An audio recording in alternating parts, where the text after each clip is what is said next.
Todos los jueves está con nosotros y le agradecemos muchísimo al diputado Fernando Manzanilla, vicecoordinador de Encuentro Solidario en la Cámara Federal, platicar con él. Y hoy hay un tema que a mí me parece verdaderamente trascendente, porque el tema de COVID también está generando secuelas sociales. Y una de las más delicadas es la discriminación laboral a quienes padecieron COVID. En este momento se está reclutando personal y entre otras cosas les piden que entreguen que no han tenido nunca COVID y eso me parece imposible que se pueda hacer y mucha gente que lo tuvo, que sanó, que se puede integrar a la vida normalmente, pues puede tener algunas consecuencias o no puede conseguir empleo y de ello precisamente hoy queremos platicar con el diputado Fernando Manzanilla. Fernando, muy buenas tardes y muchísimas gracias. Sí, tocayo, gusto en saludarte a ti, mucho gusto en saludar al auditorio. Y sí, mira, efectivamente lo que hemos comenzado a tener es un fenómeno que se ha empezado a ver en el mercado laboral, en el mercado de trabajo, y tiene que ver con muchos casos que nos vienen reportando ya de discriminación laboral por COVID. Hay información pues de mucha gente que ha padecido la enfermedad, que se ha recuperado, pero que empieza a tener alguna situación de discriminación cuando van a buscar un empleo. Las empresas o algunas empresas les están solicitando a la gente su respectiva prueba de anticuerpos para ver si han tenido o no han tenido COVID. Y bueno, esto lo hemos comentado aquí, Tocayo, Sí, en Tocayo. tu programa, el que pues mucha de la gente que ha padecido COVID llega a presentar algún tipo de secuela y obviamente el temor que tienen las empresas es contratar a gente que después pueda tener algún tipo de complicación post-COVID y bueno, pues que les tenga que solicitar una incapacidad laboral. Y bueno, pues desde luego todo esto es inaceptable y tenemos que estar vigilando que no se vaya dando y justamente por esa razón, yo presenté en esta semana en la Cámara una iniciativa de ley que toca justamente este asunto y básicamente se enfoca a dos cosas. Primero, a establecer una prohibición, así lo plantea la iniciativa, una prohibición a los patrones para que no puedan exigir la presentación de certificados médicos de ni de no embarazo, ni de enfermedades crónico-degenerativas, ni de transmisión sexual, ni tampoco epidémicas como es el caso del COVID, para los casos de ingresar a un empleo, para los casos en los que se tenga que valorar la permanencia en el empleo o para los casos en los que se tenga que hablar de un ascenso en el empleo. Y en segundo lugar, pues que se empiece a tratar esto como una forma de discriminación y como un tema que vulnera los derechos humanos, este asunto de exigir los certificados médicos de salud como requisito de solicitud de ingreso a un empleo. Entonces, pues Sí. se trata, Tocayo, y pues la intención es que podamos avanzar en esta situación. El tema del COVID pues está cambiando y tocando tantas cosas en nuestra vida y en la vida, digamos, del país, en la vida del Estado, que este es un tema más nuevo, completamente nuevo, pero que tenemos que empezar a observar. Y más, pues cuando vemos o sabemos pues que habrá muchísima gente que acabe siendo contagiada en algún momento. De esos también hemos platicado aquí que muchos tendrán algún tipo de secuela y bueno, que esas secuelas no se traduzcan también en un tema de discriminación laboral en el futuro. Bueno, estamos hablando de que contagiados oficialmente hay más de 2 millones de mexicanos, ¿no? Y que por ellos puede haber muchos millones más. Y además los Sí, asintomáticos que ni siquiera supieron que lo tuvieron, pero que en una prueba puede salir que padecieron el COVID-19. efectivamente, son millones de mexicanos oficialmente contagiados, como tú dices, más de 2 millones, pero pues yo creo que tendríamos que multiplicar eso pues al menos por 10 y no sé qué por 20. Solamente en la Cámara de Diputados ha habido más o menos cerca de una tercera parte de los diputados que han estado ya contagiados, entonces yo creo que estamos llegando eventualmente a esa cifra que dio la canciller alemana, la canciller Merkel, de que pues cerca de 60-70% de la población eventualmente se vería tocada Sí, por el virus. Y bueno, pues muchos tendrán después secuelas y de esos muchos que tendrán secuelas pues podrán, digamos, vivir este tipo de complicaciones y de discriminación laboral. En el año 2014, fíjate, la Cámara de Diputados hizo una reforma que en aquel entonces consideraron histórica, donde catalogaron o tipificaron como violencia laboral la solicitud de certificados médicos de no embarazo a las mujeres. Sin embargo, de todas formas, y a partir de entonces muchas empresas siguen solicitando como requisito el que presentes un certificado médico de salud, con el pretexto de que, bueno, de que puedan ellos identificar ahí algún impedimento para realizar la actividad por la cual te están contratando. Entonces ya hay algunos antecedentes, pero creo que ahora tenemos que ser mucho más precisos y más a la hora de que estamos pues hablando de este asunto del COVID y sus secuelas. Estamos platicando con el diputado Fernando Manzanilla, diputado federal por Puebla. Yo te pregunto, Fernando, porque sé que tú tienes contacto muy, muy cercano en ocasiones en tus giras, en tu trabajo, o bien a través de redes sociales con mucha gente. ¿Te has encontrado ya casos específicos de gente discriminada por haber padecido COVID?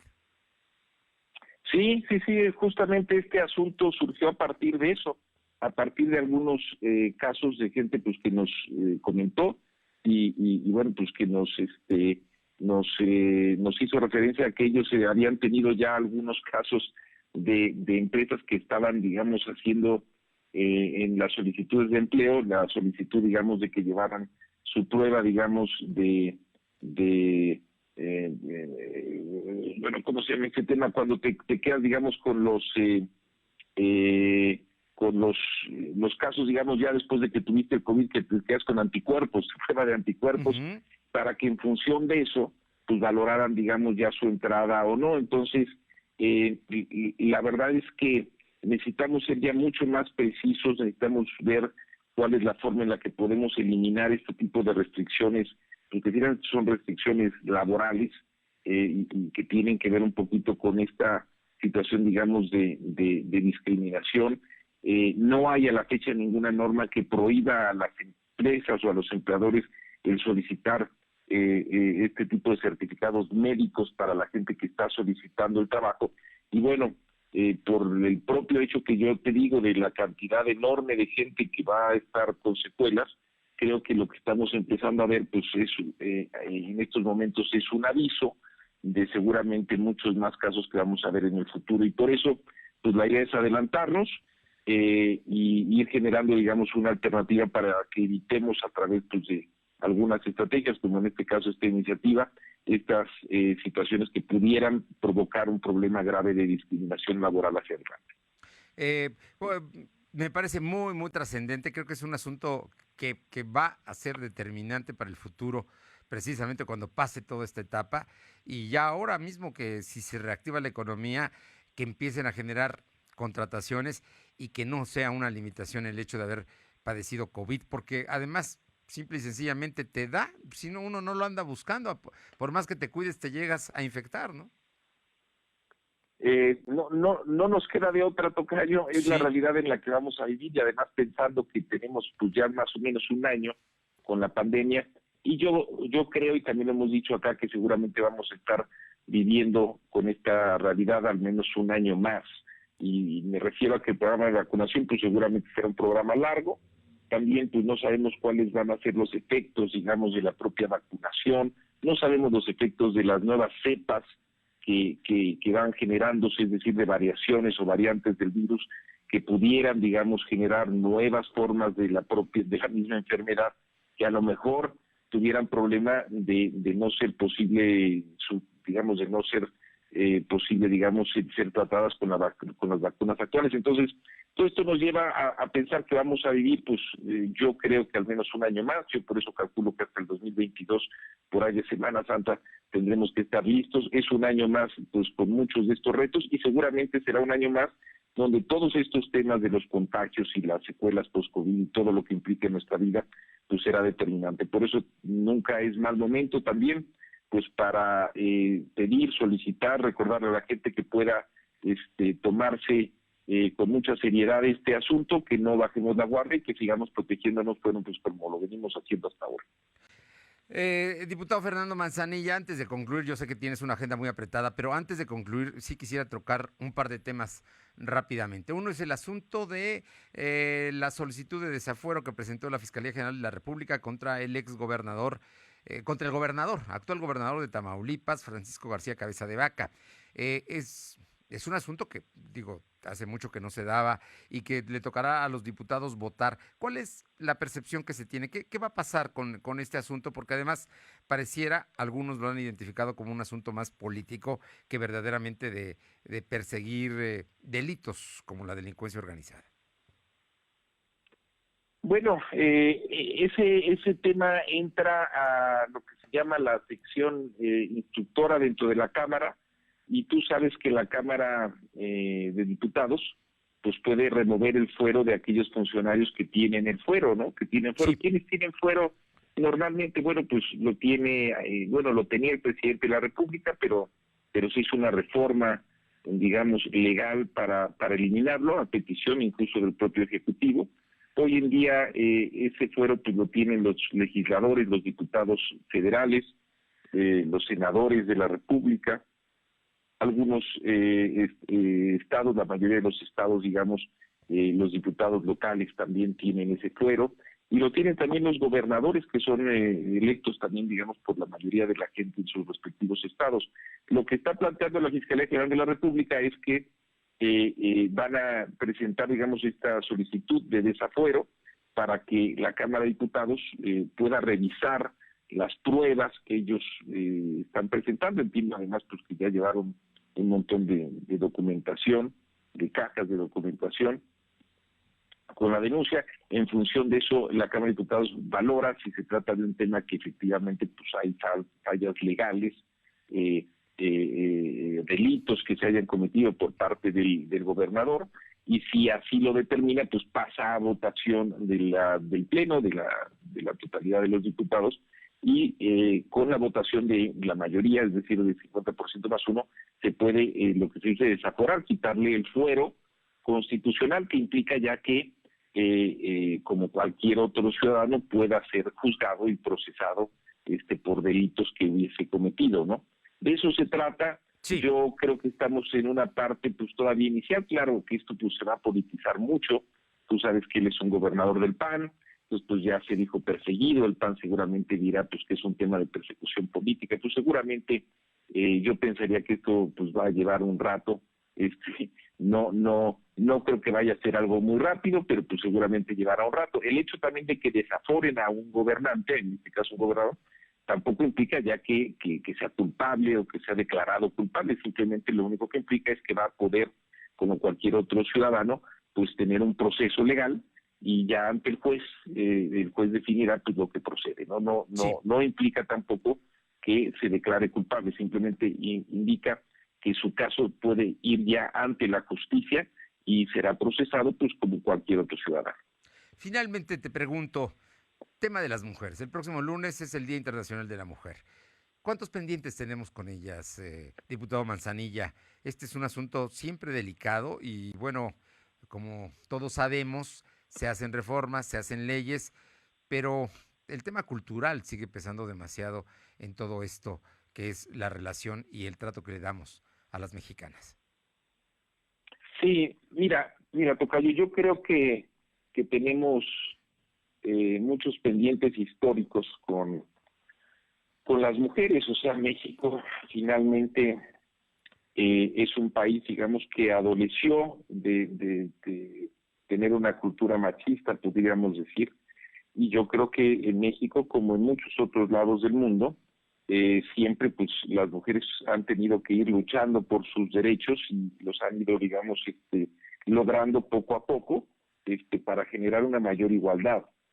Sí creo también que hemos tenido pues ya avances muy importantes, ya lo que son las políticas de género a nivel, por ejemplo, de los gobiernos, de las políticas de gobierno, o a nivel de las empresas. Cada vez más, en el caso de México, es una realidad. Hoy creo que vivimos una situación ya mucho más justa, mucho más benéfica para las mujeres de lo que se vivía hasta, pensemos, hace 10, 15 o 20 años, ¿no? O más. Creo que hay avances importantes. Sin embargo, nunca podremos hablar de una igualdad completa hasta que ésta se dé, y creo que ésta se da y se irá dando conforme culturalmente, digamos, ahora sí que en la cultura popular, en la cultura de los mexicanos, pues realmente no hagamos distinción entre uno y otro, ¿no? Creo que por eso este tema del Día Internacional es un buen momento un poquito como para recapitular, para ver qué avances tenemos, que creo que en México tenemos muchos, y también pues ver cuáles son los temas que todavía faltan y cuáles son los asuntos donde todavía estamos en deuda y donde podemos hacer mucho más. Desde luego, parte de esos tienen que ver con asuntos de carácter legislativo, es decir, asuntos que se tratan en la Cámara de Diputados, en el Senado de la República o en los congresos locales, y otra parte pues tiene que ver con la forma en la que nos vamos educando a nosotros y vamos educando, digamos, a toda la ciudadanía y a todas las familias a ir generando pues lo que finalmente es la única igualdad, que es la igualdad, digamos, de pensamiento, donde efectivamente en el pensamiento de todos los niños y de todas las niñas haya precisamente un tema de sentirse iguales, sino esta cultura que digo yo que heredamos a lo largo de los siglos, de tener marcadas diferencias. Pues, diputado Fernando Manzanilla, como siempre es un gusto saludarte, platicar contigo, tratar distintos temas como esta ocasión y esperemos que avance el tema de la ley, las reformas legales para no discriminar a las personas que enfermaron por COVID en tema del empleo. Te lo agradezco mucho, mi querido tocayo, y me dará mucho gusto estar en contacto contigo, y desde luego que la gente también me puede buscar cuando así lo considere. Lo más fácil siempre es a través de mi página de Facebook, Fernando Manzanilla Prieto. Ahí me pueden localizar, estoy a las órdenes hoy siempre. Fernando, como siempre un gusto, un fuerte abrazo. Gracias. Gracias, hasta luego. Buenas tardes.